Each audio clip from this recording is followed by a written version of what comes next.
रवे हर नाम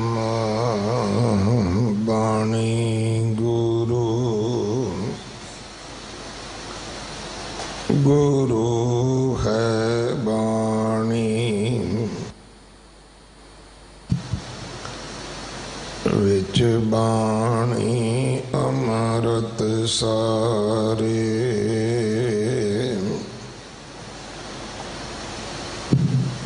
गुर बाणी कहे सेवक जन माने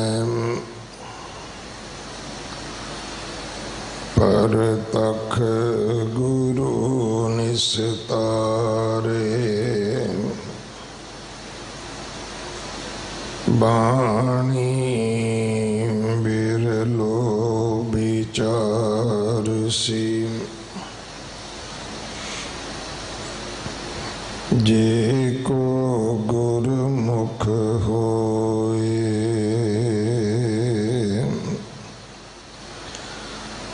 एह बाणी महापुरख की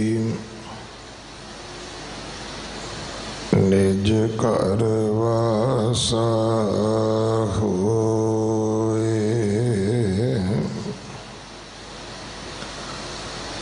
सलोक भगत कबीर जियो के एक ओंकार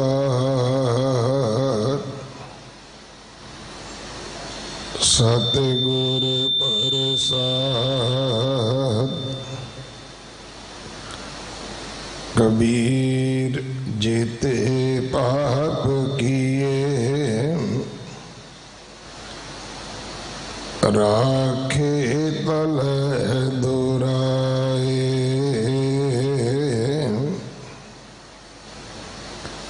परगट भय निदान सब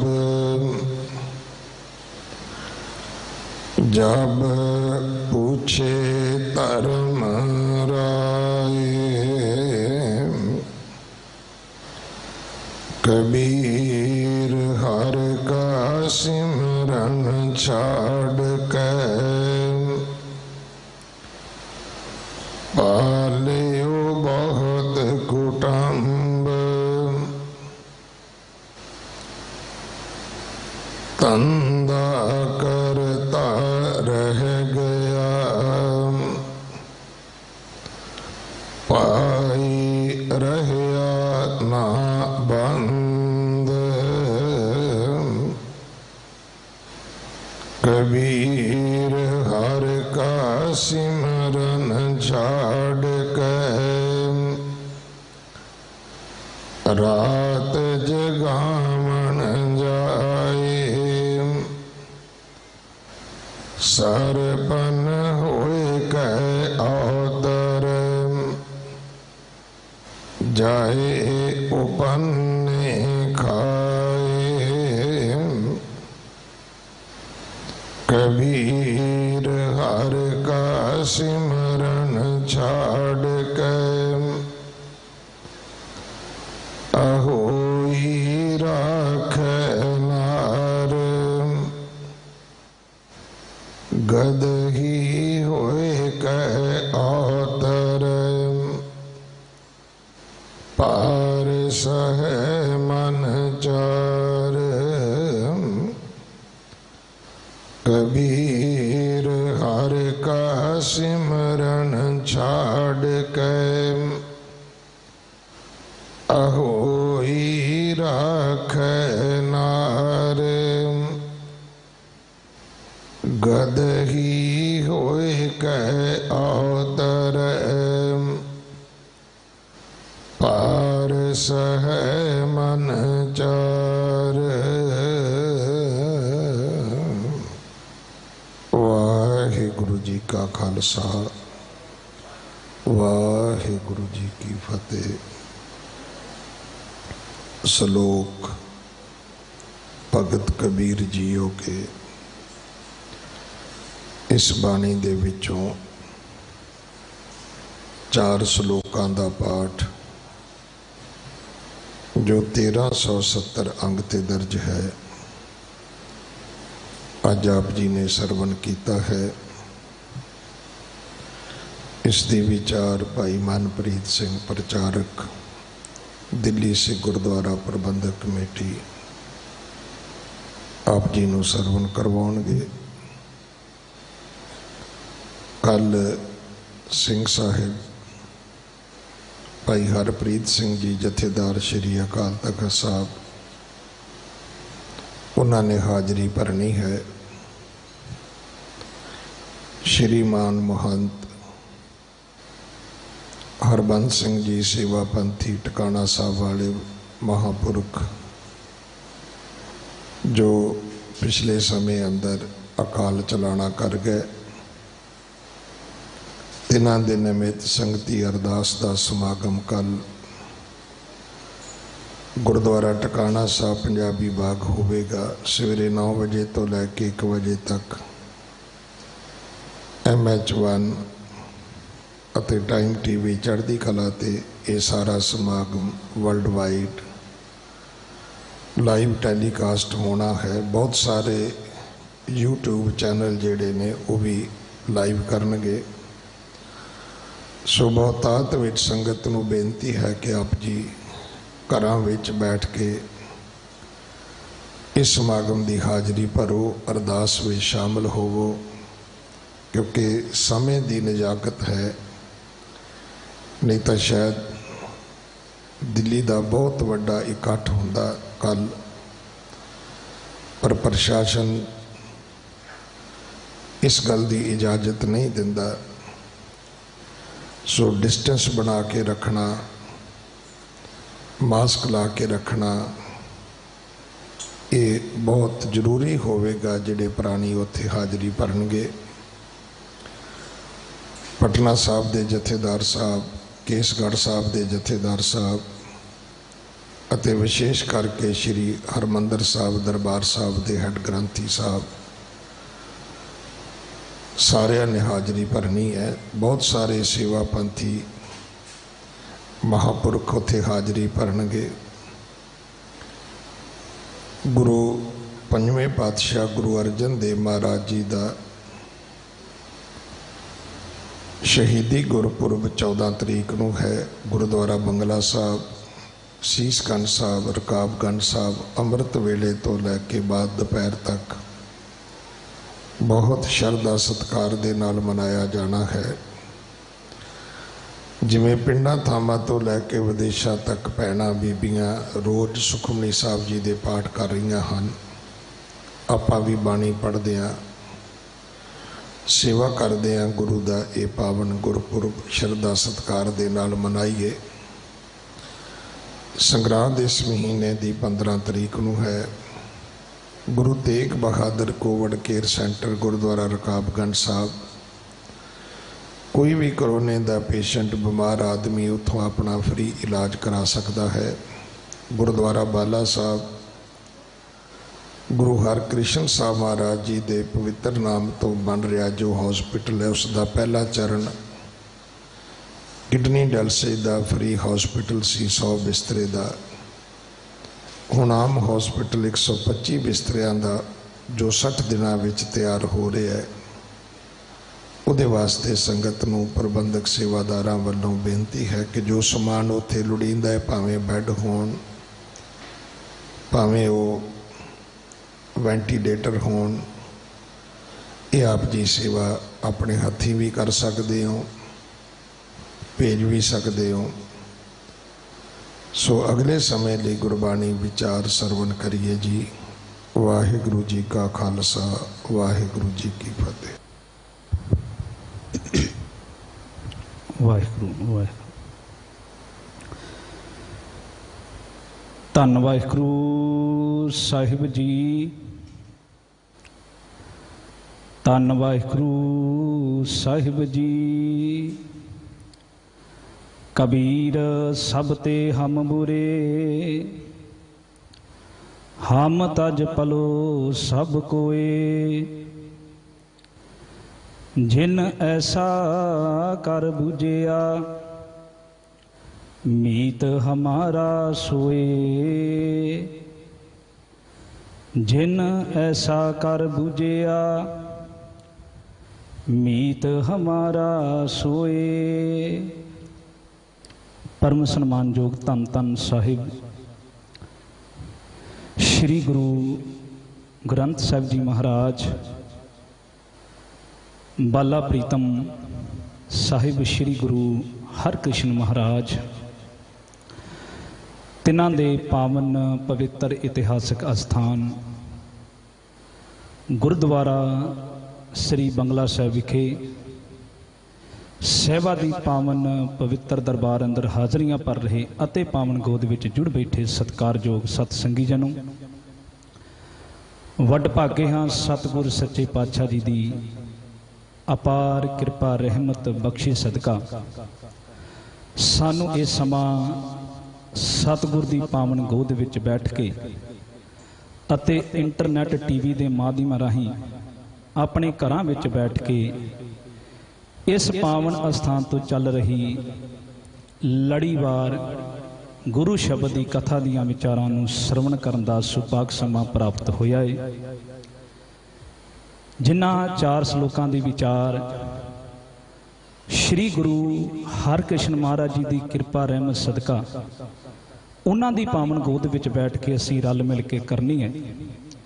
इन्हां 4 श्लोकां दा मूल पाठ आप जी ने सिंह साहब ਗਿਆਨੀ ਰਣਜੀਤ ਸਿੰਘ जी हैड ग्रंथी गुरुद्वारा बंगला साहिब तिन्हां दी मुबारक रसना तो सरवण किया है। आओ जिन्ने क ਸਰੋਤਾ जन जिन्नियां क संगतां हजूर दी पावन गोद विच जुड़ के बैठियां हन, आओ अपनियां मन बिरतियां एकागर करिए, क्योंकि हजूर दी पावन बाणी दा बचन है कि जिवें असी हर एक काम दे विच अपने मन नूं आप टिका लेने, किसी ने नोट गिनने होण पैसे गिनने होण ते किसी नूं पैसे जां आए होण जां किसी नूं देने होण, उस वक्त किन्ना बंदे दा मन एकागर हुंदा है कि किते वध ना चले जाण। सब कुछ उदों मन ऐ पूरा एकागर हुंदा है। इसे तरीके नाल गुरु अर्जन साहब महाराज आखते ने कि जिवें होरां कम्मां दे विच असीं मन एकागर कर लैने आ, आओ यतन करो। ये परमेश्वर दी निरंकार दी बाणी दी विचार है। इहदे वास्ते भी जदों असीं मन एकागर करांगे ते गुरु साहब तुट के बख्शिश करके जो उपदेश शब्दां राहीं सलोकां राहीं सानू देना चाहुंदे ने, वो साडी जिंदगी विच वस जावेगा। पावन बाणी दा वचन है, प्रभ की उस्तत करो संत मीत सावधान एकागर चीत। साध संगत जी, किसान धरती दे विच जदों बीज बीजदा है ते उहदा सारा ध्यान ही इस चीज़ ते लगा हुंदा है कि कोई बीज जम्मण तो रह ना जावे, कि सारे जम्मण। इसी तरीके नाल असीं कथा सरवण करांगे, विचारां करांगे। गुरु साहब कृपा करन साडा कोई भी साह जिहड़ा है सफला होण तो ना रह जावे। आओ विचारां दी आरंभता करन तो पहलां दशमेश पातशाह वल्लों बख्शी हुई फतेह नाल सांझ पाईए। कोई भी रसना गुरु फतेह तो वांझी ना रहे। इक्के बार कहते गज के फतेह बुलाओ, आखो जी वाहे गुरु जी का खालसा वाहे गुरु जी की फतेह। कबीर साहब जी दे पावन श्लोक जो कि 105, 6, 7 ਅਤੇ 8 इन्हां 4 श्लोकां दी विचार असीं करन जा रहे हैं। पहले श्लोक अंदर भगत कबीर साहब जी ने अपनी रसना तो उच्चारण करते हुए आख्या, कबीर जेते पाप किए। पाप दा जिहड़े अखरी अर्थ ने आपां सब नूं पता है, पर लफ्ज नाल ये वरतिया जेते। जेते दा मतलब जिन्ने, कोई गिनती मुकर्रर नहीं है। कबीर जेते पाप किए, जिन्ने पाप किते ने, हो गए ने। कहते मनुख इन्ना सियाणा है, इन्ना तेज है कि पाप भी किते ने ते चाहुंदा यह है कि पता भी किसी नूं ना लगे। पाप भी कर रहा है ते चाहुंदा भी यह है कि किसी नूं पता ना लग जाए, इस बारे किसी नूं भिनख ना पै जाए। कहते करदा की, कहते राखे तले दुराए, उन्हों लुका लुका के रखदा है कि किसी नूं पता ना लगे। एक बेनती करा साध संगत जी, जापान देश जैपनीज उन्हां दे देश का एक थॉट है बड़ा कमाल का है। वो कहते हैं कि बंदे दे 3 फेस ने, 3 फेस ने। किहड़े किहड़े ने? कहते एक फेस वो है जिहड़ा दुनिया नूं पता है कि गाहे बगाए किसी नूं मिलदे किदां दा बंदा। वो एक फेस है जिहड़ा दुनिया नूं मिल वरतन वक्त बंदे को हुंदा है। दूजा फेस है जदों बंदा घर च जांदा, उहदे पति पत्नी रिश्तेदार इत्यादि नूं पता है कि यह किदां दा है। पहला दुनिया नूं पता है, दूजा उस तो भी करीब नेड़ियों रिश्तेदारां नूं पता है कि ये किदां दा है। कहंदे एक तीजा फेस भी है, ना दुनिया नूं पता है ते ना उसकी पत्नी पति नूं भी भिनख लगन दिंदा है। वो किहड़ा है? उहनूं खुद नूं पता, उहदा आप दा अंदर, किसी नूं नहीं पता इहदे बारे। पर जदों हजूर दी पावन बाणी नूं पढ़िया ते सतगुर ने भुलेखा दूर किया। कहंदे बंदे दा भुलेखा है कि आ जिहड़ा तीजा फेस है ना, इहदा किसी नूं पता नहीं लग सकदा। कहंदे भुलेखा कढ क्यों महाराज? कहंदे मेरा प्रभ अंतर बैठा वेखे, वो तो तेरे अंदर बैठा वेख रहा, तू कहना मैनूं पता ना लगे किसी नूं। वो तो चेहरे नूं वेखदा है, वो तेरी रग रग तो वाकफ है कि तू की है, कित्थों तेरी ट्यून की है, कित्थों बोलदा है तू। वो सब कुछ वेख रहा है, सब कुछ जानदा है तेरे बारे। तू लुकाउण दा यतन करेगा हर एक ढंग नाल। इत्थे लफ्ज वरतिया राखे तले दुराए कि धार्मिक तौर ते, धार्मिक भेख अधीन भी कई बार जो पाप किते ने उहदे थल्ले लकाए जांदे ने कि धार्मिक भेख पाया लोकां नूं इह लगू बंदा बड़ा रब नूं मनण वाला, पर अंदर पाप है। उन्हें बड़ा सियाणप वरती कि हर किते मैं फड़िया जा सकदा, हर किते। जदों मैं धार्मिक भेख बना के शरीर ते पालिया तो दुनिया के बंदे को की इहो जी जुगत है, इहो जी गिदड़ सिंगी है कि मैनूं पछाण सके कि मैं पापी हाँ जां पुन्नी हाँ? कोई नहीं है। कबीर साहब आखन लगे, कहंदे बंदे ने पर्दा पाया इस पापां नूं ढक्कण उत्ते भेख दा। इस नूं थोड़ी जी विचार होर बाबा फरीद साहब जी को थोड़ी जी अगवाई लै लीए। बाबा फरीद साहब जी ने इस नूं थोड़ा जा खोलिया कि है पाप है, पर सियाणा वरत के भेख उत्ते दा पर्दा पा के रख लिया कि पता ना लगे किसी नूं। फरीद साहब आखदे ने फरीदा कन, कन कहंदे ने मोढे नूं, कन मुसल्ला, मुसल्ला कहंदे ने जिहदे उत्ते मुसलमान वीर थल्ले विछा के चटाई की तरह उहदे उत्ते नमाज अदा करदे ने। कहंदे फरीदा कन मुसल्ला सूफ गल, सूफ वो सूफियां वाला धार्मिक पहरावा। वो केड़ा है सूफियां वाला पहरावा जी? ब्लैक कलर का, काले रंग का। फरीदा काले मेंढे कपड़े, काला मेंढा वेस, काले रंग का। सूफी काले रंग का भेख धारण करते हैं। फरीद साहब आखन लगे, कहंदे कमाल की गल है, कन मुसल्ला सूफ गल उत्तों दी धार्मिक पहरावा पाया है, पर अंदर की है? कहंदे दिल काती, काती का मतलब है कैंची, दिल काती अंदर कैंची है।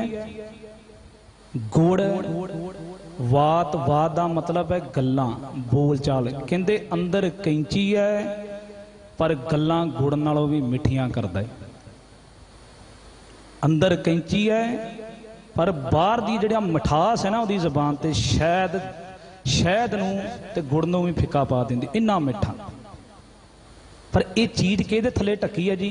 कन मुसला सूफ गल, इहदे थले है दिल काती गुड़वात। कबीर जेते पाप किए राखे तले दोराए। धार्मिक पेख हेठ ये चीज लुका के बैठा है, एक कैंची रखी है।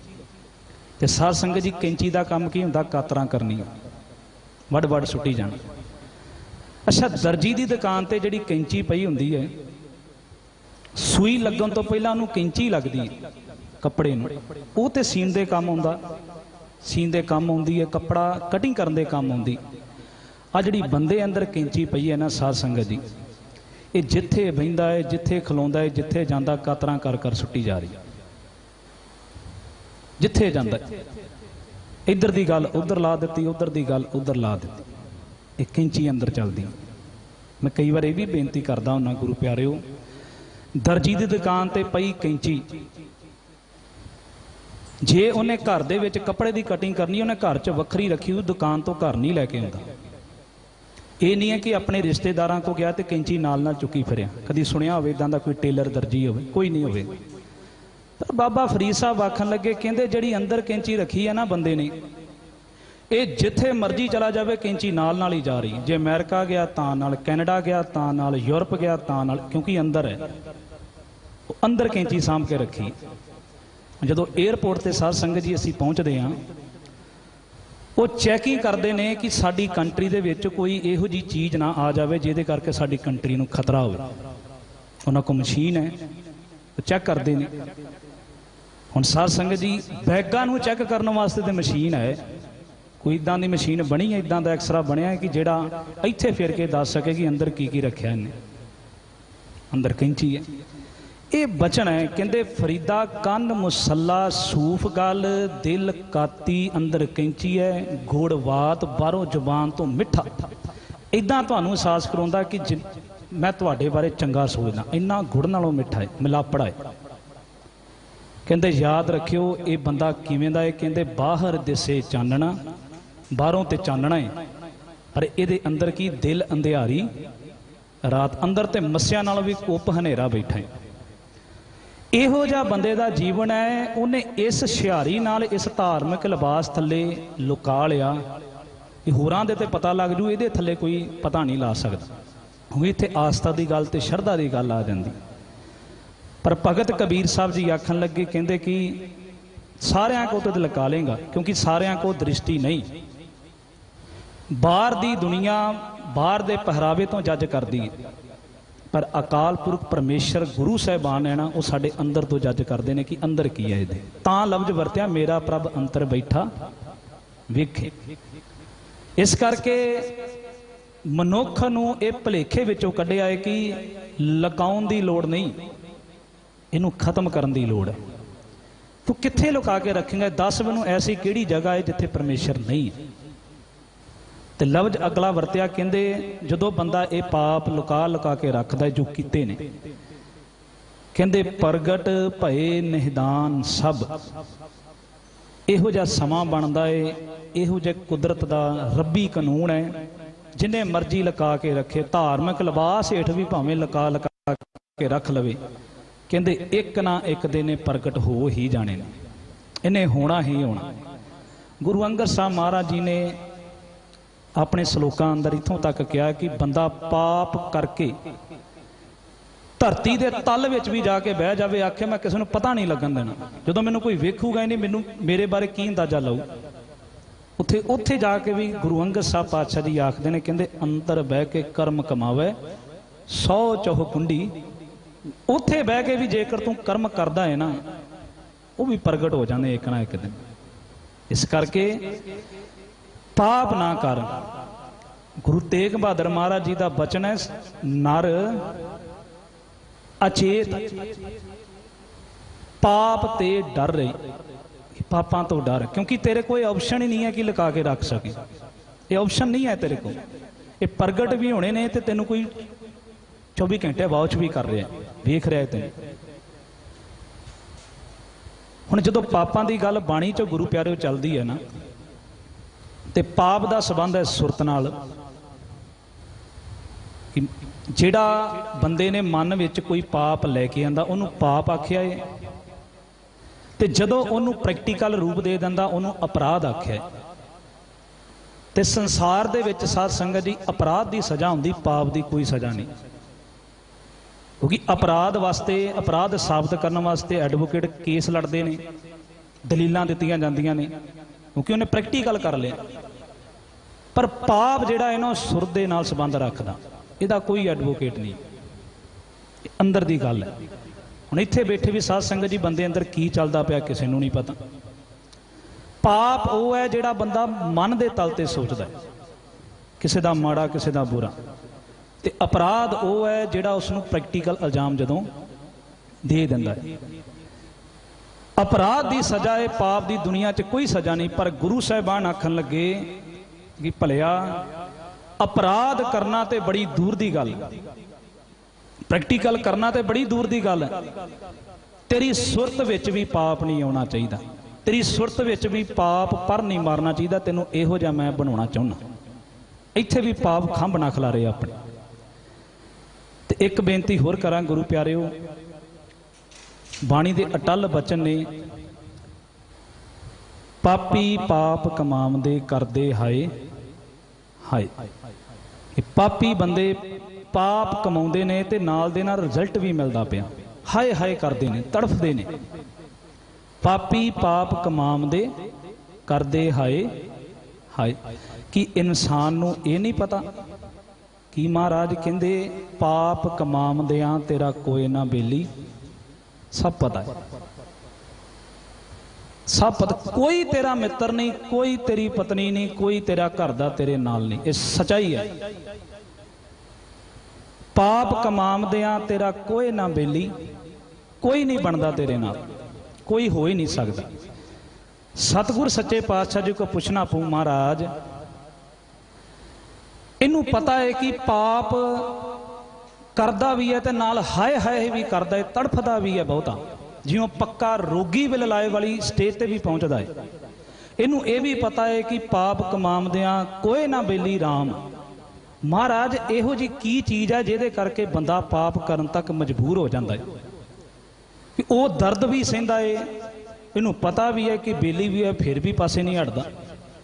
ਕਿਹਦੇ ਕਰਕੇ ਮਹਾਰਾਜ, ਕਿਹਦਾ ਇਹਦੇ ਉੱਤੇ ਕੁੰਡਾ ਹੈ ਜਿਹਦੇ ਕਰਕੇ ਪਾਪ ਕਰਨ ਤੋਂ ਪਛਤਾਵਾ ਨਹੀਂ ਕਰਦਾ? ਤੇ ਗੁਰੂ ਨਾਨਕ ਸਾਹਿਬ ਜੀ ਦਾ ਬਚਨ ਹੈ, ਸੁਣਨਾ ਸਾਧ ਸੰਗਤ ਜੀ, ਕਿਹਦੇ ਕਰਕੇ ਇਹ ਪਾਪਾਂ ਤੋਂ ਖਹਿੜਾ ਛਡਾਣ, ਇਹਨੂੰ ਕਿਹੜੇ ਮਜਬੂਰ ਕਰਦੇ ਨੇ, ਕੌਣ ਕਰਦੇ ਨੇ ਇਹਨੂੰ ਪਾਪ ਕਰਨ ਵਾਸਤੇ? ਤੇ ਲਫ਼ਜ਼ ਵਰਤਿਆ, ਕਹਿੰਦੇ ਕਿ ਪਾਪ ਕਰੇ ਪੰਚਾਂ ਕੇ ਵਸਰੇ।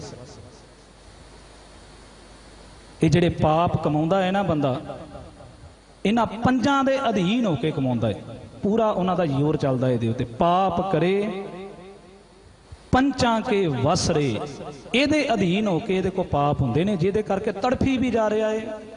ਪਤਾ ਵੀ ਹੈ ਬੇਲੀ ਵੀ ਕੋਈ ਨਹੀਂ, ਖਹਿੜਾ ਨਹੀਂ ਛਡਾ ਪਾ ਰਿਹਾ, ਕਿਉਂਕਿ ਇਨ ਤੇ ਰਾਖੇ ਬਾਪ ਨਾ ਮਾਈ, ਕੋਈ ਛਡਾ ਹੀ ਨਹੀਂ ਸਕਦਾ। ਇਹ ਤੋਂ ਕਿਵੇਂ ਕੋਈ ਦੁਨੀਆ ਦੀ ਚੀਜ਼ ਇਸ ਚੀਜ਼ ਤੋਂ ਬਚਾ ਲੂ? ਪਾਪ ਕਰੇ ਪੰਚਾਂ ਕੇ ਵਸਰੇ। ਅੱਛਾ, ਬੰਦੇ ਨੂੰ ਇੱਥੇ ਵੀ ਇੱਕ ਭੁਲੇਖਾ ਹੈ, ਕਹਿੰਦਾ ਤੀਰਥ ਨਾਏ, ਗੁਰੂ ਸਾਹਿਬ ਕਹਿੰਦੇ ਤੀਰਥ ਨਾਏ ਕਹੇ ਸਭੇ ਉਤਰੇ। ਪੰਜਾਂ ਦੇ ਅਧੀਨ ਹੋ ਕੇ ਪਾਪ ਕਮਾਏ, ਪੰਜਾਂ ਦੇ ਅਧੀਨ ਹੋ ਕੇ ਪਾਪ ਕਰਮ ਕੀਤੇ, ਤੇ ਜਦੋਂ ਲਾਉਣ ਦੀ ਵਾਰੀ ਆਈ ਤੀਰਥਾਂ ਨੂੰ ਮੂੰਹ ਕਰ ਲਿਆ। ਕਹਿੰਦਾ ਕਿ ਅੱਜ ਟੁੱਬੀ ਮਾਰ ਆਏ ਆ, ਅੱਜ ਮੱਸਿਆ ਸੰਗਰਾਂਦ ਨਹਾ ਆਇਆ, ਹੁਣ ਸਾਰੇ ਲੱਥ ਗਏ। ਇਹ ਬਾਣੀ 'ਚ ਲਿਖਿਆ ਹੈ। ਪਾਪ ਕਰੇ ਪੰਚਾਂ ਕੇ ਵਸਰੇ ਤੀਰਥ ਨਾਏ। ਤੇ ਆਪਣੇ ਆਪ ਨੂੰ ਗੁਰੂ ਨਾਨਕ ਸਾਹਿਬ ਮਹਾਰਾਜ ਝੂਠੀ ਤਸੱਲੀ ਦਿੰਦਾ, ਕਹੇ ਸਭੇ ਉਤਰੇ। ਉਤਰ ਗਏ ਸਾਰੇ। ਅੱਜ ਜਿਹੜੇ ਪਿਛਲੇ ਕਮਾਏ ਸੀ, ਅੱਜ ਟੁੱਬੀ ਮਾਰ ਕੇ ਲਾ ਚੱਲਾ, ਹੁਣ ਅਗਲੇ ਫਿਰ ਸੀ। ਤੀਰਥ ਨਾਏ ਕਹੇ ਸਭ ਉਤਰੇ, ਬਹੁਰ ਕਮਾਵੇ ਹੋਏ ਨਸੰਗ। ਫਿਰ ਝਾਕਾ ਖੋਲ ਕੇ ਹੋਰ ਫਿਰ ਤੁਰ ਪੈਂਦਾ ਕਿ ਚਲੋ ਐਰ ਕੀ ਲੱਥ ਕੇ ਅਗਲੇ ਫਿਰ ਸਹੀ। ਇਹ ਬਾਣੀ ਦੀ ਹਕੀਕਤ ਹੈ। ਗੁਰੂ ਸਾਹਿਬ ਜੀ ਨੇ ਸਾਨੂੰ ਵਰਜਿਆ ਹੈ ਕਿ ਕਿਸੇ ਵੀ ਤਰੀਕੇ ਦਾ ਪਾਪ ਤੇਰੇ ਕੋ ਹੋਣਾ ਨਹੀਂ ਚਾਹੀਦਾ। ਕਿਉਂ? ਕਿਉਂਕਿ ਤੇਰੇ ਕੋ ਆਪਸ਼ਨ ਨਹੀਂ ਹੈ ਲੁਕਾ ਕੇ ਰੱਖ ਸਕੇ। ਬੇਸ਼ੱਕ ਉਹ ਧਾਰਮਿਕ ਭੇਖ ਅਧੀਨ ਵੀ ਤੂੰ ਲੁਕਾਉਣ ਦੀ ਕੋਸ਼ਿਸ਼ ਕਰੇ, ਇਹ ਵੀ ਪ੍ਰਗਟ ਹੋ ਜਾਣਾ। ਤੇ ਕਬੀਰ ਸਾਹਿਬ ਜੀ ਨੇ ਇਸ ਸ਼ਲੋਕ ਅੰਦਰ ਇਸ ਪਾਪ ਦਾ ਜ਼ਿਕਰ ਕਰਕੇ ਪਾਪ ਨੂੰ ਲੁਕਾਉਣ ਤੱਕ ਗੁਰੂ ਕਬੀਰ ਸਾਹਿਬ ਜੀ ਨੇ ਸਾਨੂੰ ਉਪਦੇਸ਼ ਦਿੱਤਾ ਕਿ ਇਸ ਗਲਤ ਫਹਿਮੀ ਵਿੱਚ ਕਦੀ ਨਾ ਰਹੀ। ਇੱਕ ਪਾਪ ਹੋਰ ਵੀ ਹੈ ਬਾਣੀ ਵਿੱਚ, ਉਹ ਵੀ ਬੜਾ ਵੱਡਾ ਸਾਧ ਸੰਗਤ ਜੀ, ਤੇ ਅੱਜ ਹੋ ਰਿਹਾ ਹੈ। ਗੁਰੂ ਰਾਮਦਾਸ ਮਹਾਰਾਜ ਜੀ ਦਾ ਬਚਨ ਹੈ, ਵੈਸੇ ਇਹ ਪਾਪਾਂ ਦਾ ਵੀ ਪਾਪ ਹੀ ਹੈ, ਬਹੁਤ ਵੱਡਾ ਹੈ। ਉਹ ਕਿਹੜਾ ਹੈ? ਕਹਿੰਦੇ ਕਿ ਕਾਹੇ ਪੂਤ ਝਗਰਤ ਹੋਂ ਸੰਗ ਬਾਪ। ਉਹ ਪੁੱਤ ਕਾਦਾ? ਉਹ ਪੁੱਤ ਕਾਦਾ ਜਿਹੜਾ ਆਪਣੇ ਪਿਓ ਦੇ ਹੱਥੀ ਪਵੇ, ਆਪਣੇ ਪਿਤਾ ਦੀ ਦਾੜੀ ਪੁੱਟੇ, ਆਪਣੇ ਮਾਂ ਪਿਓ ਨੂੰ ਸ਼ਰੇ ਬਾਜ਼ਾਰ ਦੇ ਵਿੱਚ ਬੇਇੱਜ਼ਤ ਕਰੇ, ਉਹ ਕਾਦਾ ਪੁੱਤ ਹੈ? ਕਾਹੇ ਪੂਤ ਝਗਰਤ ਹੋਂ ਸੰਗ ਬਾਪ, ਜਿਨ ਕੇ ਜਣੇ, ਜਿਨੇ ਮਾਂ ਨੇ ਤੈਨੂੰ ਜਣਿਆ, ਜਿਨ ਕੇ ਜਣੇ ਵਡੀਰੇ ਤੁਮ ਹੋ, ਤਿਨ ਸਿਉ ਝਗਰਤ। ਬੋਲੋ ਜੀ, ਪਾਪ। ਇਹ ਪਾਪ ਹੈ ਸਭ ਤੋਂ ਵੱਡਾ, ਜਿਹੜਾ ਆਪਣੇ ਮਾਤਾ ਪਿਤਾ ਪ੍ਰਤੀ ਜਦੋਂ ਬੱਚਾ ਇਦਾਂ ਦਾ ਕਰਮ ਕਰਦਾ ਹੈ, ਉਹਨਾਂ ਦੇ ਗਲ ਪੈਂਦਾ ਹੈ। ਤੇ ਬਾਣੀ ਦੇ ਵਿੱਚ ਉਸ ਨੂੰ ਵੀ ਪਾਪ ਗਿਣਿਆ ਗਿਆ, ਸਿਰੇ ਦਾ ਪਾਪ ਹੈ। ਜਿਨ ਕੇ ਜਣੇ ਵਡੀਰੇ ਤੁਮ ਹੋ, ਤਿਨ ਸਿਉ ਝਗਰਤ ਪਾਪ। ਇਹ ਸਾਰੇ ਪਾਪਾਂ ਨੂੰ ਜੇਕਰ ਸਾਧ ਸੰਗਤ ਜੀ ਕੋਈ ਬਚਾ ਸਕਦਾ ਹੈ ਤੇ ਸਾਡੀ ਰੱਖਿਆ ਕਰਕੇ ਰੱਖ ਸਕਦਾ ਹੈ, ਉਹ ਕੋਈ ਹੋਰ ਨਹੀਂ, ਉਹ ਇੱਕੋ ਹੀ ਹੈ। ਧੰਨ ਸ਼੍ਰੀ ਗੁਰੂ ਗ੍ਰੰਥ ਸਾਹਿਬ ਸੱਚੇ ਪਾਤਸ਼ਾਹ ਜੀ ਦੀ ਬਾਣੀ ਦੀ ਰਹਿਨੁਮਾਈ, ਗਿਆਨ। ਜਦੋਂ ਉਹ ਗਿਆਨ ਦਾ ਮੁਜੱਸਮਾ ਸਾਡੇ ਅੰਦਰ ਬਾਣੀ ਦੇ ਰੂਪ ਵਿੱਚ, ਸ਼ਬਦ ਦੇ ਰੂਪ ਵਿੱਚ ਜਾਵੇਗਾ, ਜਦੋਂ ਗੁਰੂ ਸਾਹਿਬ ਦੀ ਬਾਣੀ ਅੰਦਰ ਬੈਠ ਗਈ, ਉੱਥੇ ਪਾਪਾਂ ਨੂੰ ਕੋਈ ਜਗ੍ਹਾ ਨਹੀਂ ਰਹਿ ਜਾਂਦੀ, ਸਭ ਖਤਮ। ਤੇ ਕਬੀਰ ਸਾਹਿਬ ਜੀ ਇਸ ਸ਼ਲੋਕ ਅੰਦਰ ਸਾਨੂੰ ਇਹ ਉਪਦੇਸ਼ ਬਖਸ਼ਿਸ਼ ਕਰਦੇ ਨੇ ਤੇ ਕਹਿਣ ਲੱਗੇ, ਪ੍ਰਗਟ ਭਏ ਨਿਧਾਨ ਸਭ ਜਬ ਪੁੱਛੇ। ਧਰਮ ਰਾਜ ਜਦੋਂ ਸੱਚ ਦਾ ਸਾਹਮਣਾ ਹੋਇਆ, ਧਰਮ ਰਾਜ ਦਾ ਸਾਹਮਣਾ ਹੋਇਆ, ਉਦੋਂ ਸਾਰੇ ਪ੍ਰਗਟ ਹੋ ਜਾਣੇ, ਕੋਈ ਨਹੀਂ ਲੁਕਾ ਸਕਦਾ। ਅਗਲੇ ਸ਼ਲੋਕ ਅੰਦਰ ਆਖਦੇ, ਕਹਿੰਦੇ ਕਬੀਰ ਹਰ ਕਾ ਸਿਮਰਨ ਛੱਡ ਕੇ ਪਾਲਿਓ ਬਹੁਤ ਕਟੰਬ।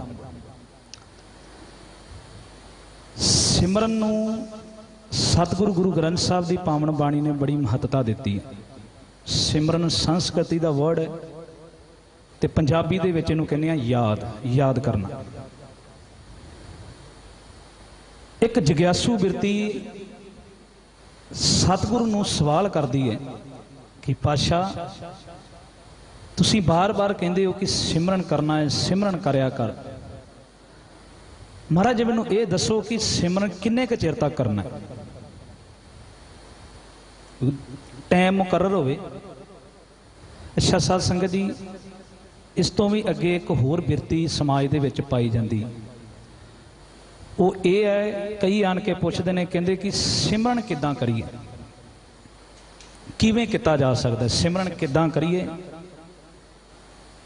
ਮੈਂ ਜਵਾਬ ਦੇਣ ਤੋਂ ਪਹਿਲਾਂ ਸਾਧ ਸੰਗਤ ਜੀ ਇੱਕ ਬੇਨਤੀ ਕਰਦਾ ਹੁੰਨਾ ਕਿ ਸਿੱਖ ਨੂੰ ਦੱਸਣ ਦੀ ਲੋੜ ਪਵੇ ਕਿ ਸਿਮਰਨ ਕਿੱਦਾਂ ਕਰੀਏ। ਬੇਸਿਕ ਹੈ। ਪਾਣੀ ਦਾ ਪਿਆਸਾ ਹੋਵੇ ਬੰਦਾ ਤੇ ਉਹ ਪੁੱਛੇ ਆਣ ਕੇ, ਦੱਸੋ ਜੀ ਮੈਂ ਪਾਣੀ ਕਿਵੇਂ ਪੀਵਾਂ? ਭੁੱਖ ਲੱਗੀ ਹੋਵੇ ਬੰਦੇ ਨੂੰ ਅੰਤਾਂ ਦੀ ਤੇ ਆਖੇ ਮੈਨੂੰ ਦੱਸੋ ਕਿ ਮੈਂ ਪ੍ਰਸ਼ਾਦਾ ਕਿਵੇਂ ਛਕਾਂ? ਇਦਾਂ ਅਸੀਂ ਪੁੱਛਦੇ ਆਣ ਕੇ ਕਿ ਦੱਸੋ ਜੀ ਸਿਮਰਨ ਕਿਵੇਂ ਕਰਾਂ? ਭੁੱਖ ਲੱਗੀ ਹੁੰਦੀ ਹੈ ਨਾ ਸਾਧ ਸੰਗਤ ਜੀ, ਤੇ ਭਗਤ ਨਾਮਦੇਵ ਜੀ ਦਾ ਬਚਨ ਹੈ, ਭੁੱਖੇ ਖਾਵਤ ਲਾਜ ਨਾ ਆਵੇ। ਜਦੋਂ ਬੰਦਾ ਭੁੱਖ ਲੱਗੀ ਹੋਵੇ, ਉਹ ਇਹ ਨਹੀਂ ਵੇਖਦਾ ਪਲੇਟ ਹੈ, ਹੱਥ ਹੈ, ਕਿਹਦੇ ਉੱਤੇ ਹੈ, ਛਕਣ ਤਾਂ ਜਿੱਦਾਂ ਆਇਆ ਕਹਿੰਦਾ ਮੈਨੂੰ ਅੰਦਰ ਦਿਓ। ਪਿਆਸ ਲੱਗੀ ਹੋਵੇ, ਬੁੱਕ ਦੇ ਵਿੱਚ ਵੀ ਪਾਣੀ ਪੀ ਲੈਂਦਾ, ਭਾਵੇਂ ਗਲਾਸ ਲੱਭੇ ਨਾ ਲੱਭੇ। ਸਤਿਗੁਰੂ ਮਹਾਰਾਜ ਨੇ ਤਾਂ ਸਾਨੂੰ ਇਸ ਚੀਜ਼ ਦੀ ਬਖਸ਼ਿਸ਼ ਕੀਤੀ ਹੈ, ਕਹਿੰਦੇ ਸਿਮਰਨ ਕਿੱਦਾਂ ਕਰਨਾ, ਇਹਨੂੰ ਛੱਡ, ਇਹ ਅਰਦਾਸ ਕਰਿਆ ਕਰ ਆਣ ਕੇ, ਸਾਚੇ ਨਾਮ ਕੀ ਲਾਗੇ। ਜਦੋਂ ਭੁੱਖ ਲੱਗੀ ਹੈ ਨਾ, ਤੂੰ ਆਪੇ ਲੱਭ ਲੈਣਾ, ਤੈਨੂੰ ਆਪੇ ਤਰੀਕਾ ਆ ਜਾਣਾ। ਇਹ ਅਰਦਾਸ ਕਰਿਆ ਕਰ ਆਣ ਕੇ, ਪਾਤਸ਼ਾਹ ਮਾਧੋ ਜਲ ਕੀ ਪਿਆਸ ਨਾ, ਮੈਨੂੰ ਪਿਆਸ ਲਾਓ ਆਪਣੀ ਅੰਦਰ। ਜਦੋਂ ਪਿਆਸਾ ਹੋ ਗਿਆ ਨਾ ਤੂੰ ਨਾਮ ਦਾ, ਆਪਣੇ ਆਪ ਤੂੰ ਸਿਮਰਨ ਕਰਨ ਲੱਗ ਪੈਣਾ। ਤੇ ਜਗਿਆਸੂ ਬਿਰਤੀ ਪੁੱਛਦੀ ਹੈ, ਮਹਾਰਾਜ ਕਿੰਨਾ ਕੁ ਚਿਰ ਤੱਕ ਸਿਮਰਨ ਕਰੀਏ? ਤੇ ਪਾਤਸ਼ਾਹ ਅੱਗੋਂ ਜਵਾਬ ਦਿੰਦੇ, ਕਹਿੰਦੇ ਉਹਨਾਂ ਚਿਰ ਤੱਕ ਸਿਮਰਨ ਕਰਨਾ ਹੈ ਜਿੰਨੇ ਚਿਰ ਤੱਕ ਤੇਰੇ ਅੰਦਰ ਸਾਹ ਚੱਲਦੇ ਨੇ। ਉਹ ਫਿਰ ਕਹਿੰਦਾ, ਮਹਾਰਾਜ ਸਾਹ ਤੇ ਮੇਰੇ ਸਦਾ ਹੀ ਚੱਲਦੇ ਨੇ, ਸਾਹ ਤੇ ਸਦਾ ਹੀ ਚੱਲਦੇ ਨੇ। ਤੇ ਗੁਰੂ ਪਾਤਸ਼ਾਹ ਆਖਣ ਲੱਗੇ, ਕਹਿੰਦੇ ਫਿਰ ਸਿਮਰਨ ਵੀ ਤੂੰ ਸਦਾ ਹੀ ਕਰਨਾ ਹੈ। ਲਫ਼ਜ਼ ਹੈ ਬਾਣੀ ਦਾ, ਕਰ ਬੰਦੇ ਤੂੰ ਬੰਦਗੀ ਜਿਚਰ ਘਟ ਮੈਂ ਸਾਹ। ਜਿੰਨੇ ਚਿਰ ਤੱਕ ਅੰਦਰ ਸਾਹ ਚੱਲਦੇ ਨੇ ਬੰਦਿਆਂ, ਉਹਨੇ ਚਿਰ ਤੱਕ ਤੇਰੀ ਰਸਨਾ ਤੋਂ ਸਿਮਰਨ ਹੋਣਾ ਚਾਹੀਦਾ। ਇਹੋ ਜਿਹਾ ਸਿਮਰਨ ਹੈ ਇਹ ਸਿਮਰਨ ਜਿਹੜਾ ਸਾਰਾ ਕੋ ਪ੍ਰਭ ਕੇ ਸਿਮਰਨ ਦੁਖ ਜਮ ਨਸੈ, ਪ੍ਰਭ ਕੇ ਸਿਮਰਨ ਕਾਲ ਪਰ ਹਰੇ। ਸੁਖਮਨੀ ਸਾਹਿਬ ਜੀ ਦੀ ਅਸ਼ਟਪਦੀ ਇਸ ਉੱਤੇ। ਪਰ ਕਬੀਰ ਸਾਹਿਬ ਆਖਦੇ, ਕਹਿੰਦੇ ਕਿ ਬੰਦੇ ਦੇ ਅੰਦਰ ਇੱਕ ਚੀਜ਼ ਹੋ ਗਈ, ਬੰਦਾ ਇੱਕ ਅੱਧ ਦੇ ਵਿੱਚ ਖੜ ਗਿਆ। ਇੱਕ ਪਾਸੇ ਸਿਮਰਨ ਹੈ, ਇੱਕ ਪਾਸੇ ਪਰਿਵਾਰ ਹੈ। ਇਹਦੇ ਜਦੋਂ ਚੋਣ ਕਰਨ ਦੀ ਗੱਲ ਆਈ, ਇਹਨੂੰ ਚੁਣਨ ਦੀ ਕੋਈ ਗੱਲ ਆਈ, ਕਹਿੰਦੇ ਇਹਨੇ ਬੜੀ ਸਹਿਜੇ ਦੇ ਨਾਲ ਕੀ ਕੀਤਾ, ਕਬੀਰ ਹਰਿ ਕਾ ਸਿਮਰਨ ਛੱਡ ਕੇ ਸਿਮਰਨ ਨੂੰ ਤਿਆਗ ਦਿੱਤਾ। ਪਾਲਿਓ ਬਹੁਤ ਕੁਟੰਬ, ਕੁਟੰਬ ਕਹਿੰਦੇ ਪਰਿਵਾਰ ਨੂੰ, ਫੈਮਿਲੀ ਨੂੰ। ਸਿਮਰਨ ਨੂੰ ਤਿਆਗ ਦਿੱਤਾ ਤੇ ਪਰਿਵਾਰ ਪਾਲਣ ਵਾਲੇ ਪਾਸੇ ਤੁਰ ਪਿਆ। ਹੁਣ ਇੱਥੇ ਪਾਲਿਓ ਲਫ਼ਜ਼ ਸਾਧ ਸੰਗਤ ਜੀ ਦੋ ਅਰਥਾਂ ਵਿੱਚ ਹੈ, ਵੱਖ-ਵੱਖ ਵਿਦਵਾਨਾਂ ਨੇ ਅਰਥ ਕੀਤੇ ਨੇ। ਇੱਕ ਪਾਲਿਓ ਦਾ ਮਤਲਬ ਹੈ ਕਿ ਨੌਕਰੀ ਤੇ ਜਾਂਦਾ, ਪੈਸੇ ਚਾਰ ਕਮਾਉਂਦਾ, ਆਪਣੇ ਘਰ ਵਾਸਤੇ ਲੈ ਕੇ ਆਉਂਦਾ, ਰੋਟੀ ਪਾਣੀ ਪ੍ਰਸ਼ਾਦਾ ਇਸ ਤਰੀਕੇ ਨਾਲ ਆਪਣੇ ਪਰਿਵਾਰ ਨੂੰ ਪਾਲ ਰਿਹਾ। ਪਰ ਇੱਥੇ ਪਾਲਿਓ ਦਾ ਜਿਹੜਾ ਮੀਨਿੰਗ ਹੈ ਦੂਜਾ, ਉਹ ਇਹ ਹੈ ਸਾਧ ਸੰਗਤ ਜੀ, ਜਿਵੇਂ ਆਮ ਅਸੀਂ ਕਹਿੰਦੇ ਹਾਂ ਕਿ ਆਹ ਬੰਦਾ ਉਹਦੇ ਹੁਕਮਾਂ ਦੀ ਪਾਲਣਾ ਕਰਦਾ ਹੈ, ਉਹਦਾ ਹੁਕਮ ਪਾਲ ਰਿਹਾ ਹੈ। ਇੱਥੇ ਲਫ਼ਜ਼ ਧਿਆਨ ਦੇਣ ਦੀ ਲੋੜ ਹੈ। ਕਹਿੰਦੇ ਹਰਿ ਕਾ ਸਿਮਰਨ ਛੱਡ ਕੇ ਕੀ ਕੀਤਾ, ਪਾਲਿਓ ਬਹੁਤ ਕੁਟੰਬ। ਆਪਣੀ ਬਰਾਦਰੀ, ਆਪਣੀ ਰਿਸ਼ਤੇਦਾਰੀ ਨੂੰ ਉਹਦੇ ਵਿੱਚ ਨੱਕ ਰੱਖਣ ਵਾਸਤੇ ਆਪਣੀ ਬਰਾਦਰੀ ਦੀ ਹਰ ਇੱਕ ਚੀਜ਼ ਦੀ ਪਾਲਣਾ ਕੀਤੀ। ਹੁਣ ਆਹ ਜਿਹੜੀ ਚੀਜ਼ ਹੈ ਨਾ ਸਾਧ ਸੰਗਤ ਜੀ, ਨੱਕ ਰੱਖਣਾ ਹਰ ਇੱਕ ਬਰਾਦਰੀ ਦੇ ਵਿੱਚ ਉਸ ਨਾ ਚਾਹੁੰਦੇ ਹੋਏ ਵੀ ਪਾਲਣਾ ਕਰਨੀ ਪੈਂਦੀ ਹੈ। ਉੱਥੇ ਕਬੀਰ ਸਾਹਿਬ ਆਖਦੇ ਨੇ, ਕਹਿੰਦੇ ਕਿ ਇਹ ਹੁੰਦਾ ਹੀ ਤਾਂ ਹੈ, ਕਹਿੰਦੇ ਕਿ ਜਦੋਂ ਇਹਨੇ ਸਿਮਰਨ ਤਿਆਗ ਦਿੱਤਾ ਹੋਵੇ, ਜਦੋਂ ਇਹ ਬਾਕੀ ਸਾਰੀ ਚੀਜ਼ਾਂ ਨੂੰ ਪਹਿਲੇ ਨੰਬਰ ਤੇ ਰੱਖਦਾ ਹੈ ਤੇ ਰੱਬ ਨੂੰ ਦੂਜੇ ਨੰਬਰ ਤੇ ਰੱਖਦਾ ਕਿ ਜਦੋਂ ਟਾਈਮ ਹੋਊਗਾ ਤੇ ਕਰ ਲਾਂਗੇ। ਕਹਿੰਦੇ ਇਹ ਤਾਂ ਹੀ ਹੁੰਦਾ ਹੈ ਕਿ ਪਹਿਲੀ ਨਿਸ਼ਾਨੀ ਇਹ ਹੈ ਕਿ ਬੰਦਾ ਸਿਮਰਨ ਤੋਂ ਖੁੰਝਿਆ ਹੋਇਆ। ਤਾਂ ਕਰਕੇ ਸੰਗੀ ਸਾਥੀਆਂ ਦੀਆਂ ਬਰਾਦਰੀਆਂ ਦੇ ਵਿੱਚ ਹਰ ਉਹਨਾਂ ਦੇ ਹੁਕਮਾਂ ਨੂੰ ਪਾਲਣਾ ਕਰਨ ਵਾਸਤੇ ਜੀ ਜਾਨ ਲਾਉਂਦਾ ਹੈ। ਤੰਗ ਹੋ ਕੇ ਆ ਜਦੋਂ ਵਿਆਹਾਂ ਦੇ ਸਾਧ ਸੰਗਤ ਜੀ ਕਾਰਜ ਹੁੰਦੇ ਨੇ, ਕਿੰਨਾ ਬੰਦਾ ਤੰਗ ਹੁੰਦਾ, ਪਰ ਰਿਸ਼ਤੇਦਾਰੀ ਹੈ, ਪਾਲਿਓ ਬਹੁਤ ਕੁਟੰਬ, ਅੰਦਰੋਂ ਥੋੜਾ ਚਾਹੁੰਦਾ ਹੈ। ਪਰ ਇਹੀ ਕਬੀਰ ਸਾਹਿਬ ਨੇ ਆਖਿਆ, ਕਹਿੰਦੇ ਫੈਸਲਾ ਕਰ ਲਾ, ਇਹ ਸੱਚ ਸੱਚ ਰਹਿਣਾ, ਝੂਠ ਝੂਠ ਰਹਿਣਾ। ਤੈਨੂੰ ਇਹ ਨਹੀਂ ਕਹਿੰਦੇ ਕਿ ਪਰਿਵਾਰ ਛੱਡ, ਪਰ ਤੈਨੂੰ ਇਹ ਜ਼ਰੂਰ ਕਹਿੰਦੇ ਆ ਕਿ ਇਸ ਤਰੀਕੇ ਨਾਲ ਪਰਿਵਾਰ ਦਾ, ਕੁਟੰਬ ਦਾ, ਰਿਸ਼ਤੇਦਾਰੀਆਂ ਦੇ, ਬਰਾਦਰਾਂ ਦੀਆਂ ਆਪਣੀ ਹੁਕਮਾਂ ਦੀ ਪਾਲਣਾ ਕਰਨੀ ਛੱਡ, ਜਿਹੜੀਆਂ ਤੈਨੂੰ ਤੰਗ ਕਰਦੀਆਂ ਨੇ ਤੇ ਤੇਰੇ ਕੋਲ ਰੱਬ ਵਾਲਾ ਰਸਤਾ ਵੀ ਖੋਹ ਲੈਂਦੀਆਂ। ਕਬੀਰ ਹਰਿ ਕਾ ਸਿਮਰਨ ਛੱਡ ਕੇ ਪਾਲਿਓ ਬਹੁਤ ਕੁਟੰਬ। ਸੱਚਾਈ ਦੱਸੀ, ਕਹਿੰਦੇ ਅਖੀਰ ਕੀ ਹੋਵੇ, ਕਹਿੰਦੇ ਧੰਦਾ ਕਰਤਾ ਰਹਿ ਗਿਆ। ਦਿਨ ਰਾਤ ਮਿਹਨਤ ਮਸ਼ੱਕਤ ਇਸ ਵਿੱਚ ਲੱਗੀ ਰਹੀ, ਉਹਨੂੰ ਖੁਸ਼ ਕਰ ਲਾ, ਉਹਨੂੰ ਖੁਸ਼ ਕਰ ਲਾ, ਹੁਕਮਾਂ ਦੀ ਪਾਲਣਾ। ਧੰਦਾ ਕਰਤਾ ਰਹਿ ਗਿਆ ਤੇ ਜਿਨ੍ਹਾਂ ਵਾਸਤੇ ਕਰਦਾ ਪਿਆ ਸੀ ਨਾ, ਹਰ ਇੱਕ ਜਿਨ੍ਹਾਂ ਨੂੰ ਖੁਸ਼ ਕਰਦਾ ਕਰਦਾ, ਕਹਿੰਦੇ ਅਖੀਰ ਕੀ ਹੋਇਆ, ਭਾਈ ਰਿਹਾ ਨਾ ਬੰਦ, ਕੋਈ ਵੀ ਨੇੜੇ ਨਹੀਂ ਹੈ, ਕੋਈ ਨੇੜੇ ਨਹੀਂ ਹੈ। ਜਦੋਂ ਸਾਧ ਸੰਗਤ ਜੀ ਬੰਦਾ ਫਸਦਾ ਹੈ ਨਾ, ਉਦੋਂ ਇਕੱਲਾ ਹੀ ਹੁੰਦਾ ਹੈ। ਤੇ ਫਿਰ ਬਾਣੀ ਨੇ, ਸਤਿਗੁਰੂ ਹਜ਼ੂਰ ਨੇ ਇੱਥੋਂ ਤੱਕ ਆਖਿਆ, ਕਹਿੰਦੇ ਜਗਤ ਮੈਂ ਝੂਠੀ ਦੇਖੀ ਪ੍ਰੀਤ, ਆਪਣੇ ਹੀ ਸੁਖ ਸਿਉ ਸਭ ਲਾਗੇ, ਕਿਆ ਦਾਰਾ। ਤੇ ਕਾਹਦੇ ਵਾਸਤੇ ਔਖਾ ਹੋਣਾ? ਚੁਣ ਨਾ ਚੁਣ, ਸਿਮਰਨ ਨੂੰ ਚੁਣ। ਸਿਮਰਨ ਨੂੰ ਪਹਿਲ ਦੇ ਆਧਾਰ ਤੇ ਰੱਖੇਗਾ, ਤੈਨੂੰ ਆਪਣੇ ਆਪ ਰਿਸ਼ਤੇਦਾਰੀਆਂ ਨਿਭਾਉਣੀਆਂ ਆ ਜਾਣਗੀਆਂ। ਪਰ ਉਲਟ ਹੋਇਆ, ਰੱਖਿਆ ਰਿਸ਼ਤੇਦਾਰੀਆਂ ਨੂੰ ਪਹਿਲੇ ਨੰਬਰ ਤੇ, ਸਿਮਰਨ ਨੂੰ ਪਿੱਛੇ ਕੀਤਾ, ਛੱਡ ਹੀ ਦਿੱਤਾ, ਤਿਆਗ ਹੀ ਦਿੱਤਾ। ਤੇ ਕਬੀਰ ਸਾਹਿਬ ਆਖਣ ਲੱਗੇ, ਜਿਨ੍ਹਾਂ ਵਾਸਤੇ ਨੱਕ ਨੂੰ ਰੱਖਣ ਵਾਸਤੇ ਹਰ ਇੱਕ ਚੀਜ਼ ਦੀ ਉਹਨਾਂ ਦੀ ਪਾਲਣਾ, ਉਹਨਾਂ ਨੂੰ ਖੁਸ਼ ਕਰਨ ਤੱਕ ਜ਼ੋਰ ਲਓ, ਆਪਣੇ ਗੁਰੂ ਦੇ ਹੁਕਮਾਂ ਦੀ ਪਾਲਣਾ ਕਰਨੀ ਸੀ, ਇਹਨੂੰ ਛੱਡ ਕੇ ਹੋਰਾਂ ਦੀ ਕਰਦਾ ਰਿਹਾ। ਕਹਿਣ ਲੱਗੇ ਕਿ ਖੀਰ ਦੇ ਵਿੱਚ ਇਹ ਕੋਈ ਨਾਲ ਨਹੀਂ ਹੁੰਦਾ, ਭਾਈ ਰਿਹਾ ਨਾ ਬੰਦ, ਕੁਝ ਵੀ ਨਹੀਂ, ਕੋਈ ਨਾਲ ਨਹੀਂ ਤੁਰਦਾ। ਇੱਕ ਹੋਰ ਸ਼ਬਦ ਹੈ ਬਾਬਾ ਕਬੀਰ ਸਾਹਿਬ ਜੀ ਦਾ, ਉਹਦੀ ਵਿਆਖਿਆ ਕੀਤੀ ਇਸ ਚੀਜ਼ ਦੀ, ਬਹੁ ਪਰਪੰਚ ਕਰ ਪਰ ਧਨ ਲਿਆਵੇ। ਕੁਟੰਬ ਪਾਲ ਰਿਹਾ, ਬਹੁ ਪਰਪੰਚ ਕਰ ਪਰ ਧਨ ਲਿਆਵੇ, ਸੁੱਤ ਦਾਰ ਆਪੈ आन लुटावे पालियो बहुत कुटुंब। अगला बचन पढ़ो, मन मेरे भूले कपट ना कीजै। भुल के भी ये पाप ना करी, ये कपट ना करी। क्यों कहते अंत नबेड़ा तेरे जी पै लीजे। तेरे को इस चीज का नबेड़ा लेना है उन्हें, अंत ते तू ही पछताना है। कबीर साहब अंत किदां दा होऊ? अगली पंक्ति पढ़ो, छिन छिन तन छिजै। छिजन का मतलब साध संगत जी ठेठ पंजाबी का लफ्ज है। तन जिहड़ा है वह वडेपे वाले पासे, जिहड़ा कपड़ा पाउण जोगा ना रवे ते आम पंजाबी दे विच आख्या जांदा है कपड़ा छिज गया है, खत्म इहदी म्याद। कहंदे छिन छिन तेरी इस शरीर रूपी कपड़े की म्याद खत्म हो रही, छिज रहा है। छिन छिन तन छिजे जरा जनावै। जरा कहंदे वडेपा, वडेपे वाले पासे पैर रखदा पिया है। तब तेरी ऊख, वो कहते ने बुक नूं। कई बार बंदे दे गोडे दुखदे होण अखीरले वक्त, नहीं शरीर काम करदा। कबीर साहब कहते कि इहो जी अवस्था बंदे ते आ जाती है कि बंदा कहता गिलास भी ना लभे, मैनू बुक दे विच ही आण के पानी पा दे, मैं इच ही पी जाऊँ। उत्थे जाके कबीर साहब जी ने चोट की, कहते तब तेरी ओ कोई पानी ना पावे, वो भी फड़ाउण वाला नहीं होना।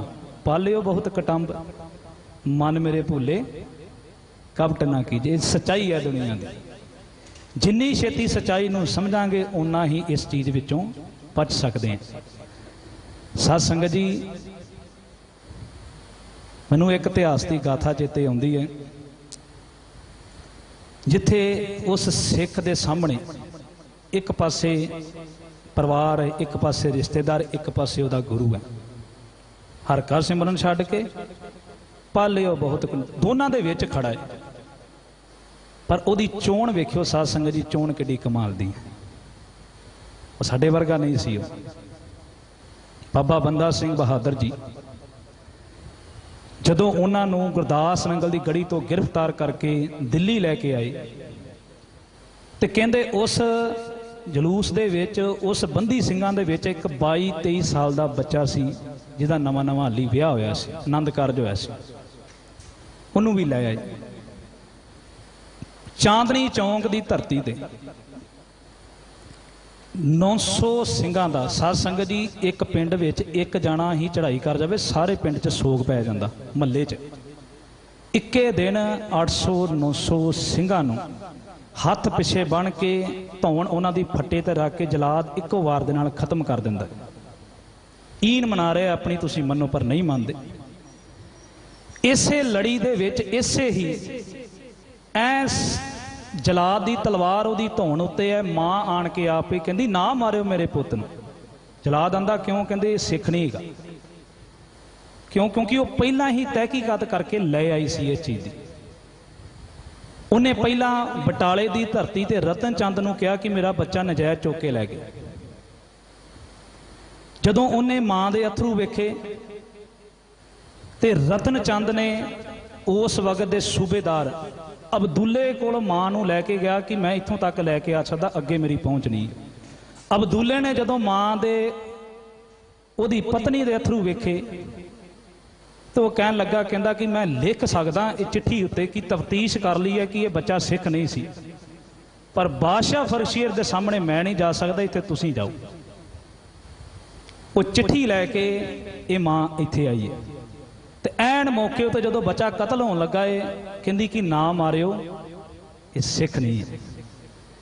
जदों बादशाह फरशीर दे दरबार विच ये मां दाखिल हुई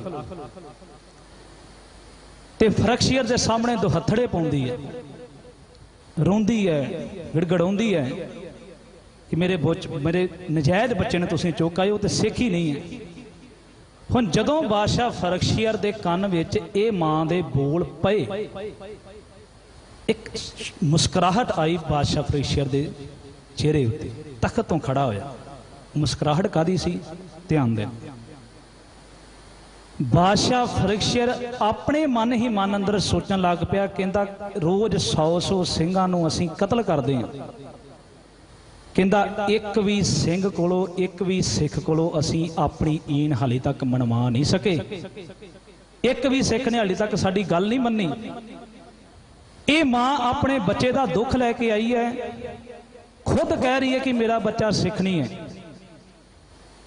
ये साडे को एक तीर है जे चल जावे कि जे असी इस बच्चे दे मूहों इस इन्हां कोलों कढ़वा लिया, इन्हां को घवा लिया कि ये सिख नहीं है, तो असी अपनी बरादरी विच, असी अपने लोकां विच ये ते मूँह विखाउण जोगे होवांगे कि 700 ਜਿਹੜੇ बाकी सी उन्होंने पासे करके असी एक नूं हाईलाइट इन्ना करांगे, वेखो जी गुरु दा सिख भी डोल गया। हाले कि ਜਿਹੜੇ 700 ने उन्हां दी गल नहीं, वो कहंदा एक इन्ना हाईलाइट कर दांगे, वेखो जी मुनकर हो गया सी, ਉਹਦੇ ਇਹ शरारत दिमाग विच आई।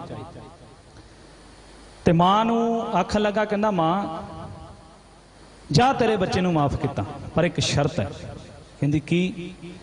बादशाह फरगशी आखन लगा, कहंदा मैनूं एक गवाही दी लोड़ है, बस जे वो गवाही दे दवे तेरे बच्चे नूं मैं छड्ड दें। कहंदी मैं मां वां, मेरे तो वध के किहड़ी गवाही दी लोड़ है? कहंदी तेरी गवाही नहीं चाहिदी, पर एक गवाही दी लोड़ है, जे वो दे दवे तेरा बच्चा भी छड्ड दूं, तेरी घर दी कंगाली भी हूंज के रख दूं, इन्ना पैसा दे दूं, पर गवाही एक दी लोड़ है। ਉਹਦੀ पत्नी सी लागे बीड़ी चूना पाया, ਉਹਦੀ बाह फड़ के बादशाह फरिश्त के सामने आके आंदी, कहंदी कि जे मेरी नहीं मननी, मेरी गवाही नहीं चलनी, तो ਇਹਦੀ ਚੱਲ ਦੇ। ਇਹ ਉਹਦੀ पत्नी हाली नवां नवां विआह होया।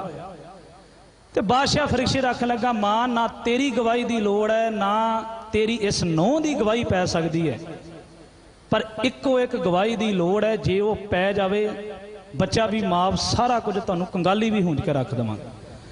मां कुरला उठी, कहंदी ना मेरी गवाही चल रही है, ना इस धी की गवाही चल रही, हुण इत्थे तीजा बंदा किहड़ा लिआवां जिहड़ी गवाही पवावां ते तूं छड्डे। ते बादशाह फरिश्ते रख लगा, कहंदा तीजा कोई होर नहीं, तेरा खुद दा ही बच्चा अपनी जबान तो कह दवे कि मैं सिख नहीं, लो मैं उन्हें छड्ड देवांगा। ओहदी जबान, इहदा मतलब ये इशारा की है जी गुरु प्यारिओ, शरीर के ककार नहीं त्यागे, शरीर के रूमां की बेदबी, ये चीज़ केवल जबान तो कहा लेना कि मैं सिख नहीं है, बड़ी वड्डी उन्हां दी प्राप्ति सी। ते गुरु दे सिख दा ये कह जाना कि जा मां तू झूठ बोलदी है, तू मेरी मां ही नहीं, तू मेरी अपनी पत्नी नूं आखदा तू भी मेरी पत्नी, तू भी इहदे नाल रल गई, तू ना मेरी मां है, मैं ना तेरा पुत हां। बादशाह फरिश्ते, मैं गुरु गोबिंद सिंह महाराज का सिख हाँ, मैं डंके की चोट ते कहना मैं कलगीधर पातशाह जी का सिख हाँ, मेरी मां झूठ बोलती है। सिमरन एक पासे गुरु है, एक पासे कुटुंब है, पर इन्हां दोनों दे विच खड़े उस शख्सियत, उस नौजवान ने गुरु नूं पिठ नहीं दिती, गुरु तो मुनकर नहीं होया, कहंदा भावें कतल कर दिओ, मरना तो हर किसी ने है, पर यह लाज पवा के नहीं जाना चाहना दुनिया तो कि मैं मेरे करके सारी कौम का सिर नीवा हो जाए, कि एक मना लिया सी असी, एक असी मनाउण च कामयाब हो गए। जदों बच्चे दे नाल बच्चे ने मां नूं थोड़ा जिहा झिड़किया, किहड़े मोह दीयां गल्लां करदी, गुरु गोबिंद सिंह पातशाह जी ने अपने 4 दे 4 लखते जिगर वार दिते, जे उन्हें अपने कोल पातशाह ने एक भी ना रखिया, तेनू मेरा मोह क्यों खा रहे, जिदन मैं तेरे को नहीं सी कि उदन दुनिया नहीं सी चलती। मां ने जदों अंदरों बच्चे दी इस गल का एहसास होया, ते मां ये गल कह उठी, कहंदी पुत तेरे मोह दी मारी ने काम कर बैठा।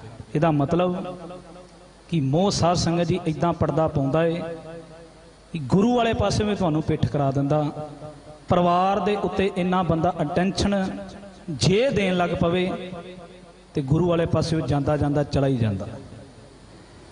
कबीर साहब आखदे ने कि दुनियावी बंदा एक पासे सिमरन है, एक पासे परिवार है, पर इन्हें की किया हर का सिमरन छाड़ के पाले बहुत, इन्हें इस चीज़ की पालना की। पर धन्नो गुरु दा सिख जिन्हें इस मनोत नूं तोड़दियां, मोह दियां तंदां नूं तोड़दियां आख्या कि नहीं मैं परिवार छड्ड दूं, पर मैं गुरु गोबिंद सिंह महाराज का साथ ना छड्डूं। जिन्हें गुरु का साथ इदां फड़िया होवे साध संगत जी, उहदी दोने जहानी चढ़दी कला है, दोने जहानी उहदी फतेह। कबीर साहब आखदे कहंदे कि जे इस सिख तो असीं सिक्ख्या लैके सिमरन नूं पहल दईए ते असीं जिहड़े दुनियादारी नूं खुश करदे जा रहे हां, इतों भी बच जावांगे ਤੇ ਅਸੀਂ ਆਪਣਾ ਕਲਿਆਣ ਵੀ ਕਰ ਲਵਾਂਗੇ। 107 ਨੰਬਰ ਸ਼ਲੋਕ, अगले श्लोक अंदर कबीर साहब आखते ने कि अपने परिवार वास्ते जिथे इन्हें इन्नी पालना की है चीज़ की, कई बार बंदा अपनी संतान वास्ते भी अपने परिवार की पद्धर तक भी करन तक जाता है। इत्थे भी परिवार की गल हो रही कि पालिओ बहुत कटंब, ते इत्थे एक माड़ा जिहा दृश्य दिता है कि एक कितना खतरनाक चीज़ है। एक किडी खतरनाक है, कहते कबीर हर का सिमरन छाड़ के रात जगावन जाए। इत्थे भी परिवार दे नाल लिंक कर दी ये गल।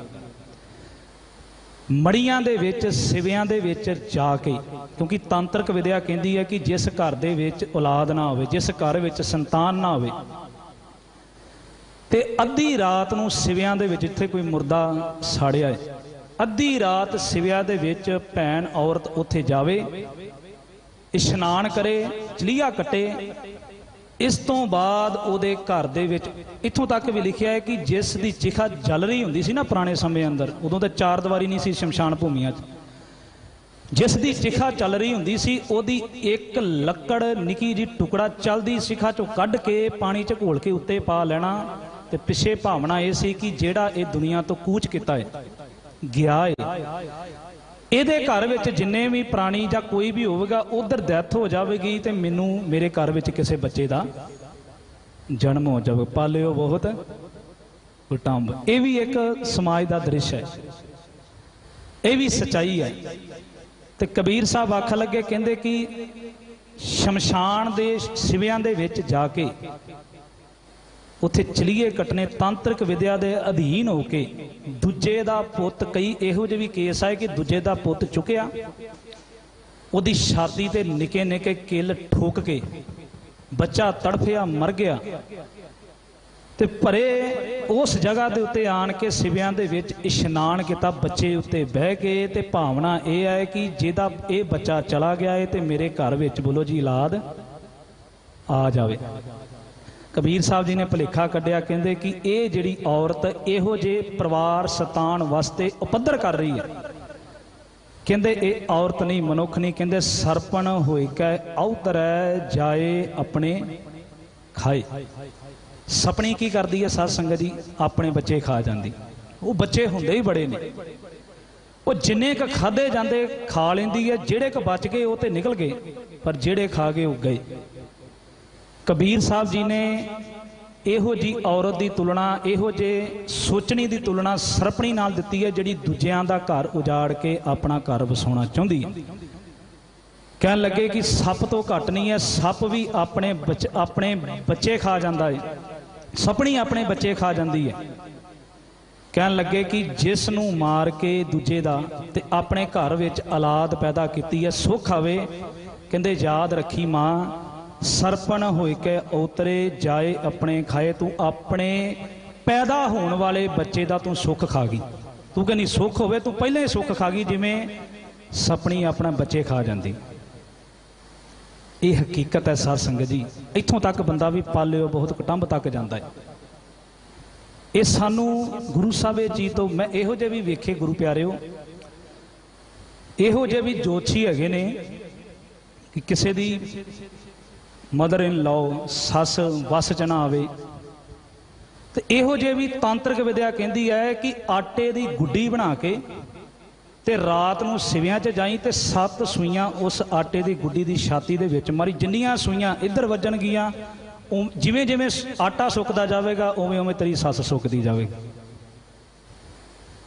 तांत्रिक विद्या उपद्र पालिओ बहुत कुटुंब, अपने अपने आप वास्ते।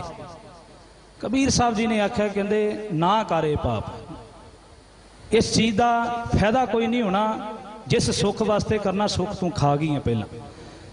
सरपण होए के औतरे जाए अपने खाए, इत्थे भी सिमरन छड़ दिता ते अपनी संतान वास्ते ये चीज़ की। ते खीरला श्लोक चौथा, इहदे विच भी इत्थे भी अपनी संतान दे वास्ते ही औरत एक कर्म करदी, संतान दी सुख वास्ते। उत्थे किसी दा मार के किसी दा परिवार खत्म करके अपना परिवार पालण दी गल है, ਇੱਥੇ ਆ कि ਆਪਣੇ ਆਪ ਨੂੰ ਭੁੱਖਾ ਰੱਖ ਕੇ, ਆਪਣੇ ਆਪ ਨੂੰ ਪਿਆਸਾ ਰੱਖ ਕੇ, ਇੱਕ ਵਰਤ ਰੱਖ ਕੇ ਤੇ ਆਪਣੇ ਬੱਚੇ ਦੀਆਂ, ਆਪਣੇ ਪਤੀ ਦੀਆਂ ਲੰਬੀਆਂ ਉਮਰਾਂ ਦੀਆਂ ਦਾਸਾਂ ਕੀਤੀਆਂ ਜਾ ਰਹੀਆਂ ਨੇ। ਇਹ ਵੀ ਪਾਲਿਓ ਬਹੁਤ ਕੁਟੰਬ, ਇੰਨਾ ਔਖਾ ਬੰਦਾ। ਕਬੀਰ ਸਾਹਿਬ ਆਖਿਆ, ਕਹਿੰਦੇ ਕਬੀਰ ਹਰਿ ਕਾ ਸਿਮਰਨ ਛੱਡ ਕੇ ਆ ਹੋਈ ਰਾਖੇ ਨਾਰ। ਆ ਹੋਈ ਦੇਵੀ ਹੈ। ਵੈਸੇ ਪੰਜਾਬ ਕੋਸ਼ ਪਹਿਲੀ ਜਿਲਦ ਦੇ ਅੰਦਰ ਡਾਕਟਰ ਨਵਰਤਨ ਕਪੂਰ, ਇਸੇ ਤਰੀਕੇ ਨਾਲ ਬਾਲ ਵਿਸ਼ਵ ਕੋਸ਼ ਕਿਰਪਾਲ ਕਾਜ਼ਕ, ਮਹਾਨ ਕੋਸ਼ ਭਾਈ ਕਾਹਨ ਸਿੰਘ ਨਾਭਾ, ਉਹਨਾਂ ਨੇ ਸਾਰਿਆਂ ਨੇ ਇੱਕ ਚੀਜ਼ ਤੇ ਮੋਹਰ ਲਾਈ ਹੈ ਕਿ ਇਹ ਅਹੋਈ ਲਫ਼ਜ਼ ਕਿੱਥੋਂ ਆਇਆ, ਇਹ ਕਿੱਥੋਂ ਨਿਕਲ ਕੇ ਆਇਆ। ਇਸ ਅਹੋਈ ਲਫ਼ਜ਼ ਦਾ ਜਨਮਦਾਤਾ ਹੈ, ਉਹ ਹੈ ਮਥੁਰਾ ਦੀ ਬਿਦਰਾਬਨ ਦੀ ਧਰਤੀ।